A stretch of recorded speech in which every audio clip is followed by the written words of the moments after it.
Bien-aimé dans le Seigneur, que l'Éternel Dieu Tout-Puissant te comble encore de sa grâce là où tu es. Aujourd'hui, par la grâce de Dieu, nous allons exploiter sur un thème, où nous allons parler sur un thème: Jésus-Christ se tient à la porte de ta vie. Parce que vous savez, chaque personne a une porte, et c'est cette porte-là qui lui permet de faire entrer Jésus-Christ dans sa vie.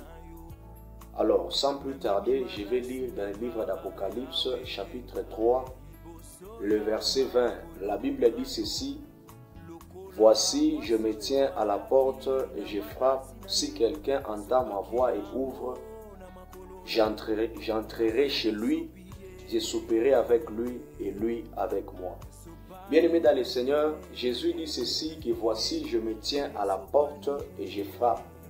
Si quelqu'un entend ma voix et ouvre, j'entrerai chez lui, je souperai avec lui et lui avec moi. Alors, j'aimerais que nous puissions analyser ensemble, c'est de quelle porte s'agit-il? Parce que la porte dont Jésus-Christ parle ici, ce n'est pas la porte physique que nous connaissons, la porte d'une maison, mais la porte dont Jésus parle ici, c'est ton cœur.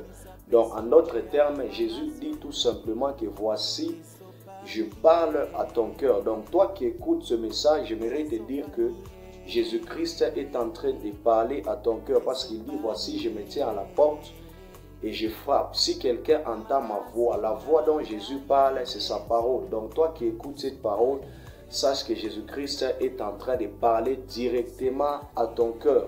Il dit ceci, et s'il prend la décision de m'ouvrir son cœur, j'entrerai chez lui et je souperai avec lui et lui avec moi. Donc si tu prends la décision maintenant, là, toi qui écoutes cette parole de Christ, d'ouvrir ton cœur afin que Jésus-Christ entre dans ta vie, il va manger avec toi et toi aussi tu vas manger avec lui.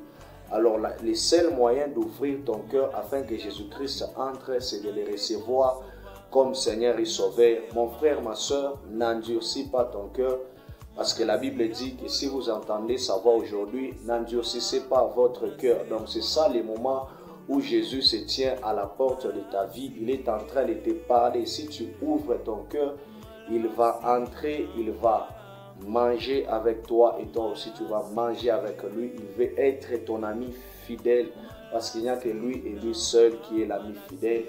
Alors ne renie pas le nom de Jésus. La Bible dit ceci, que si nous le régnons, il nous régnera aussi. Et si vous lisez dans Matthieu chapitre 10, le verset 33, il a dit ceci à ses disciples, que quiconque me régnera devant les hommes, je le régnerai aussi devant mon Père qui est dans les cieux, et celui qui me confessera devant les hommes, je les confesserai aussi devant mon Père. Ne renie pas le nom de Jésus parce qu'il est en train de frapper à ton cœur.